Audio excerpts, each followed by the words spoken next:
अगं पहिलं तर हे शूटिंग लग्नाच्या आधी लागलं होतं. तेव्हा मी म्हटलं की कसं मला तुम्ही असं एकदम राबवून नका पाठवू. शिंग फार मोठी होती. सो माझ्या फ्रॉकमध्ये असं घुसवून त्याने असं ठप केलं. मी डायरेक्ट उडले. ॲब्सोल्युटली त्याला माहीत नव्हतं मी अभिनेत्री आहे आणि जेव्हा त्याला कळलं त्याला विश्वासच नाही बसला. 2-3 दिवस फक्त माझ्या लग्नमय वातावरणात त्या सगळ्या आनंदात होते.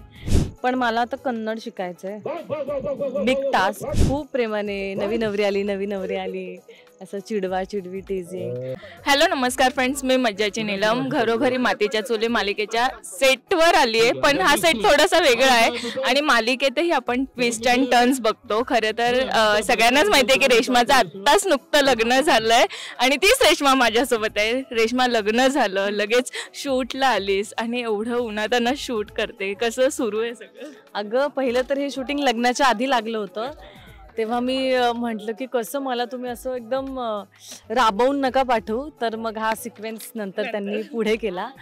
पण मजा येते मला. आत्ताच लग्न करून आले आणि लगेच मला यांनी नांगरणीला उभं केलं शेतात काम करायला. बघा माझ्या हातापायाची मेहंदी पण नाही गेली, पण माझे काय हाल झाले बघा बघा. उन्हात एवढ्या अनवाणी पायाने शूट सुरू आहे, नांगरणी करते, हे सगळं करताना गावाकडची आठवण येते? हो येते.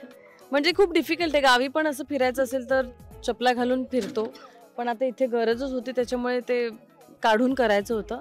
पण हो, मला गावाशी माझं खूप घट्ट नातं आहे आणि निसर्ग माझा खूप जिव्हाळ्याचा विषय आहे. सो त्यामुळे मला भयंकर आवडतं गावी आणि आठवण येतेच डेफिनेटली. म्हणजे हे लोकेशन तुम्ही जर बघाल ना, जर दाखवाल तुम्ही तर मुंबई म्हणजे ठाण्याहून अगदीच 10 मिनिटावर वाटणारही नाही. मला लिटरली असं वाटते मी गावी आले आणि गावी शूट करते. सो खूप मजा येते मला. पण शेती केली आहेस आधी? केली आहे. म्हणजे शेती म्हणजे मी शेती नाही केली आहे, शेती करण्याचा अनुभव घेतलेला आहे. मी कापणी असू दे, खुरपणी असू दे, लावणी असू दे. म्हणजे मामा आमच्याकडे तेव्हा बैल असायचे, मी लहान होते तेव्हा. तर नांगर असा मोठा असायचा, ज्याला असे 6 रोज असायचे आणि त्याला असे होल्स असायचे. सो मामा आम्हाला काय करायचं, त्या नांगरावर उभा करायचा आणि तो नांगर, हा नांगर जरा छोटा आहे, मोठा नांगर असायचा. त्याला एक 7 ते 8 अशा रोज असायचे ते आणि त्याला ना आतनं गॅप असायची. सो नांगरून झाल्यावर आम्ही त्याच्यावर ते उभं राहायचो. मामा उभा राहायचा आणि त्याला एक पाईप असायचा, त्याच्यामधनं असे धान्य सोडली जायची आणि ती धान्य अशी डिवाईड होऊन सगळ्या त्या रोजमधनं बाहेर यायची आणि पेरली जायची. बियाणं पेरलं जायचं शेतीत. सो हे मला आठवतंय. बैल आठवतं मला. एकदा बैलाने उचलून फेकलं होतं, मी लहान होते तेव्हा. मी 4-5 वर्षाची असेल. मामा असं घास टाकायला गेला होता, चारा टाकायला गाईला. सो मी खूपच जवळ गेले होते आणि असं शिंग फार मोठी होती. सो माझ्या फ्रॉकमध्ये असं घुसवून त्याने असं ठप केलं. मी डायरेक्ट उडले. पण हा, म्हणजे मला भीती वाटली त्याच्यानंतर, पण ठीक आहे, असं काही. पण आज पण त्यांच्यासोबत शूट करताना भीती होती म्हणा? वात्रट होते बैल एकदम, आमचे बैल एकदम वात्रट होते ते. सो काही नाही, त्यांच्या सोयीप्रमाणे शूट केलं. त्यांनी एकच शॉट दिला, त्याच्यानंतर त्यांचा मूड नव्हता, मग ते गेले फिरायला. पण सगळ्यांसोबत एकत्र शूट करताना किती मजा येते? खूप मजा येते. मला कायमच एकत्र शूट करायला आवडतं. सोलो असेल तर बोर होतं, कारण 12-12, 13-13 तास आम्ही शूट करत असतो. तेव्हा कधी कधी दमायला होतं, पण जरा कोणी असेल तर गप्पा गोष्टी होतात, टाइमपास होतो, मजा मस्ती होते. भूक लागली तर खाऊ शेअर होतो, सगळ्या गोष्टी असतात. त्यामुळे एकत्र शूट करायला मला कायमच आवडतं. आता जानकी नांगरणी करून आली आहेस, सगळेजण तुला मदत करतात, पण ऐश्वर्याला खोटं ठरवण्यासाठी किती प्रयत्न सुरू आहे? खोटं ठरवण्यासाठी नाही, ती खोटी आहे हे खरं सांगण्यासाठी प्रयत्न सुरू आहे. पण आत्ता सध्या प्रायोरिटी वाईज शेतकऱ्यांसमोर जे आव्हान आहे त्यांना फार लुटलं जात आहे. सो मी ऐश्वर्याचे बाबा म्हणजे सयाजीराव, त्यांना अद्दल घडवण्यासाठी मी चॅलेंज घेतलं आणि ते आता सध्या पूर्ण करायचा प्रयत्न करते. हेच सगळं शूट सुरू आहे. पण ऐश्वर्याने इंटरव्ह्यूमध्ये सांगितलं की मी जानकीला घरात येऊ देणार नाही. तर जानकी आता किती हे मनावर घेणार आहेस आणि घरात कधी जाणार आहेस? तिने मनावर घेतलं आणि त्यासाठीच तिचे घरी जाण्याचा प्रयत्न सुरू आहे. ते जानकीचं घर होतं आहे आणि कायम राहणार आहे. पण आत्ता लगेच घरी नाही जाता येणार आहे पुराव्यांसकट किंवा काही पॉवर्स घेऊन घरी जावं लागणार आहे. पण अजून तरी ती वेळ तशी आलेली नाहीये. बघूया पुढे कधी येते. पण ऋषिकेश, ओवी, सौमित्र सगळे तुला किती साथ देतात? खूप जास्त साथ देतात. म्हणजे मला खरं तर घरातून बाहेर काढलं जात होतं, पण माझ्या नवऱ्याने माझ्यासाठी स्टँड घेतला. माझ्या पाठीशी तो ठाम उभा राहिला आणि माझ्याबरोबर तोही घरातनं बाहेर पडला. आणि त्याच्याबरोबर माझी मुलगी म्हणाली, जिथे माझे आई बाबा नाही तिथे मी नाही. सो त्यामुळे असा पाठिंबा तर आहे सुरुवातीपासून. आणि सौमित्र भाऊजी ते स्वतः वकील आहेत, त्यांना खरं काय खोटं काय याचं ज्ञान जास्त आहे. सो त्यामुळे त्यांना कळलं की ऐश्वर्या खोटी, आणि त्यांनी ऐश्वर्याचा अनुभव घेतलेला आहे, त्यामुळे ते आहेत माझ्या पाठीशी. पण यासोबतच म्हणजे हे सगळं तर मालिकेत झालंय, खऱ्या नवऱ्याचा पाठिंबा किती आता? अरे भरपूर आहे. बघ ना, आता 4-5 दिवसांनी लग्नाचे मी शूटला आले आहे, तर असं काही आहे, खूप पाठिंबा आहे. आवडतं त्याला, मी कुठल्या वेगळ्या क्षेत्रात काम करते आहे आणि खूप कौतुक होत आहे. ते कौतुक बघूनही त्याला खूप छान वाटतं. खूप जास्त पाठिंबा आहे. खरं तर जेव्हा केळवण झालं, आम्ही पाहिलं की केळवणात एक उखाणं घेतलं गेलं, ज्यात नाव म्यूट केलं गेलं. सगळेजण लिपसिंग वरून ओळखत होते कोण असेल, फॉलोअर्स सगळे बघत होते की कोण असेल, काय असेल. तर नवरा सध्या कोणत्या क्षेत्रात काम करतो आणि त्याला माहिती होतं की तू अभिनेत्री आहेस जेव्हा तुमचा बॉन्ड सगळा बनलेला तेव्हा? नाही, ॲब्सोल्युटली त्याला माहीत नव्हतं मी अभिनेत्री आहे. आणि जेव्हा त्याला कळलं, त्याला विश्वासच नाही बसला. एक साधारण आपण बॉलिवूड वगैरे याचे सगळ्यांचे जे काही BTS किंवा जे परसेप्शन आहे, तर त्याला असं वाटलं होतं की कदाचित थोडंसं ॲटिट्यूड असेल का, पण नाही आहे. मग कसं काय ॲक्टर आहे. पण मी त्याला सांगितलं की आपण मराठी सिरियल, म्हणजे हिंदी खूप वेगळं आहे, मराठीत आपण खूप फॅमिलियर असतो. सगळेच मीडिया असू दे, तंत्रज्ञ असू दे, आर्टिस्ट असू दे, सगळे एकमेकांबरोबर असं फॅमिलीसारखं राहतात. सो त्याच्यामुळे हे त्याला कळलं नंतर की कसं असतं, काय असतं. पण तो कोणत्या क्षेत्रात काम? तो IT मध्ये आहे, इंजिनियर आहे. पण एवढं मोठं ग्रँड लग्न सोहळा पार पडलाय, मराठी पारंपरिक पद्धतीने केलं, दाक्षिणात्य पद्धतीने केलं, किती एन्जॉय केलं स्वतःच लग्न? मी खूप एन्जॉय केलं. I can tell you. मी 2-3 दिवस फक्त माझ्या लग्नमय वातावरणात, त्या सगळ्या आनंदात होते.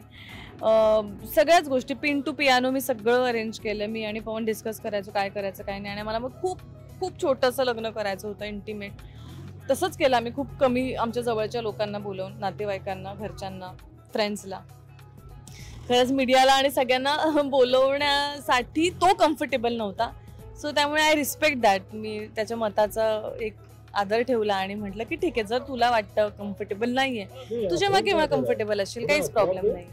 शॉर्ट मध्ये आम्हाला थोडीशी लव्ह स्टोरी ऐकायला मिळेल, कसं झालं, कुठे भेट? शॉर्ट मध्ये नाही बोलून होणार आहे. आपण त्याच्यासाठी एक वेगळं सेगमेंट करूया, जसं तू म्हणाली आहेस, तर डेफिनेटली तेव्हा आपण छान या गोष्टींवर गप्पा मारू शकतो.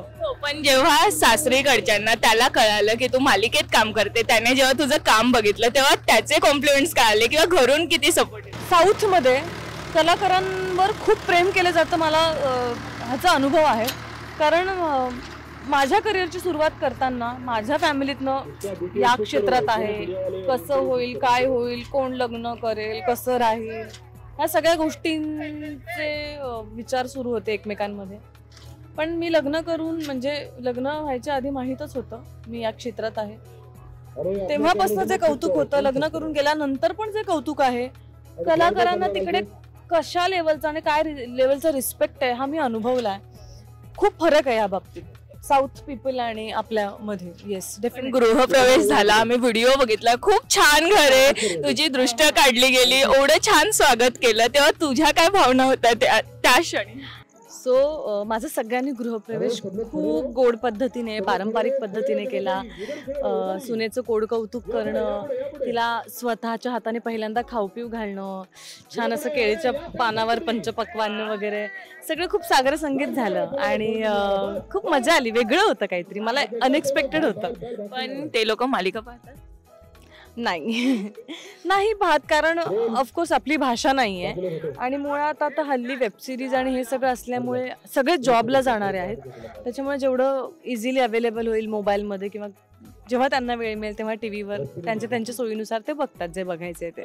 पण कन्नड तू शिकते की मराठी त्यांना शिकवते? त्यांना तर येतं थोडंफार मराठी, बिचारे ते शिकले आहेत, पण मला तर कन्नड शिकायचंय. Big task. बघू. म्हणजे माझा छोटासा भाचा आहे, त्याच्या बहिणीचा मुलगा, तो इतका माझ्याशी कम्युनिकेट करायचा प्रयत्न करतो ना, मामी मामी मामी, पण मला नाही कळत. मला असं होतं की अरे मला ह्याच्यासाठी तरी शिकायचंय. किती छान. पण आता तारेवरची कसरत खऱ्या अर्थाने सुरू झाली आहे, तर ते कसं सांभाळते सगळं? अजून तरी म्हणजे आत्ताशी 4-5 दिवस झालेत, सांभाळण्याचा प्रयत्न करेन. आणि मला मुळात आवड आहे या सगळ्या गोष्टीची, सो बघूया कसं होईल मॅनेज. पण कधी ठरलं की आता आपण लग्न करूयात, या महिन्यात करूया, या तारीखला करूयात? किती वर्षापासून सुरू होतं हे? असं वर्षापासून नाही सांगता येणार. आम्ही फ्रेंड्स होतो आणि मग नंतर असं झालं की ते युकेला होते खूप वर्ष. लास्ट इयर अम्मा गेल्या, मग अम्मा गेल्यानंतर मग वाटलं की नाही यार करूया आता लग्न. पण मालिकेच्या सेटवर आल्यावर सगळ्यांनी कशा पद्धतीने स्वागत केलं? खूप प्रेमाने, नवी नवरी आली, असं चिडवा चिडवी टेजिंग, आणि हाताची मेहंदी नव्हती गेली तर सगळे चिडवत होते. मजा येत होती, मी सगळ्या गोष्टी एन्जॉय केल्या. पण आता नवऱ्याला किती वेळ देतेस? नाही देता येते, कारण आल्यापासून तुला तर माहिती, तू बघतेस शूट कसं सुरू असतं, मला तुलाच पूर्ण वेळ देता नाही आला. बिचारी कधीपासून थांबली माझ्यासाठी. जसं जसं वेळ देता येईल प्रयत्न करेन, पण आता सध्या तरी मी सुट्ट्यांवर होते, त्यामुळे खूप शूटिंग खोळंबलंय, ते पूर्ण करते. सुरळीत आल्यावर मग डेफिनेटली ते. कुठे जायचा प्लॅन केलाय? केलाय म्हणजे आता तेही फोटो लवकरच सोशल मीडियावर येतील. कुठे जाणार आहेस तशी? केलाय, पण सांगेन तेव्हाच येतील. नक्कीच आम्हाला ते बघायला आवडतील की तू कुठे फिरायला जातेस नवऱ्यासोबत, आणि तिकडचेही फोटो. पण जाता जाता एक उखाणा, लग्नानंतरचा इट्स मज्जावर असलेला पहिला इंटरव्ह्यू तुझा, तू उखाणा घेतलेलं, त्यातही नवऱ्याचं नाव म्यूट करून टाकलेलं, तर आता पूर्ण एक उखाणा होत जाऊ. येस. मंगळसूत्र सौभाग्याची खूण, पवनरावांचं नाव घेते जकातींची सून. खूप छान. थँक्यू सो मच, आणि तुला पुढच्या वाटचालीसाठी खूप खूप शुभेच्छा. टाइम कमी आहे, तर आपण हे सगळं पुन्हा एकदा नवीन इंटरव्ह्यूत कंटिन्यू करू. नक्की नक्की नक्की, तेव्हा मी तुला पूर्ण वेळ देईन, एकदम निवांत. मराठी चित्रपटसृष्टीमधील latest update, original web series, shows, गाणी आणि एंटरटेनमेंटसाठी आमच्या चॅनलला सबस्क्राईब करा आणि बेल आयकॉन दाबायला विसरू नका.